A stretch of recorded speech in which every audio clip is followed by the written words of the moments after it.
एक विशाल जंगल रहुथिला गोटे दुष्ट चिल। से जेतेबेले भी सुजोग पाउथिला चढ़ई आउ तांको छुआंकु खाई दउथिला। से दुष्ट चिल भयरे चढ़ई माने घरु बाहरी पारु नथिले। शैतान चिल, तू मो स्वामी को मारिदेलु, मु भी तोते मारिदेबी। कौन कहिलु तू मते मारिबु? बंचिले सिना तुमर क्षति करिबु।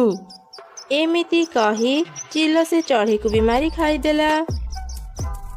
ए दुई चढ़ई को मांस एते भल लागिलानी। केते दिनरु मु चढ़ई छुआ मांस खाइनी। एबे चढ़ई को घर पाखकु जाई देखे काहा अंडारु छुआ बाहरी कि नाही मु जानी पारिबी। तापरे मु चढ़ई छुआ मांस खाई पारिबी। जे भी मते अटकेबाकु चेष्टा करिबो मु ताको भी मारिदेबी। एमिति कही चिल जंगल भितर को गला। से सब चढ़ई घर पाखकु जाई देखुथिला। से घरे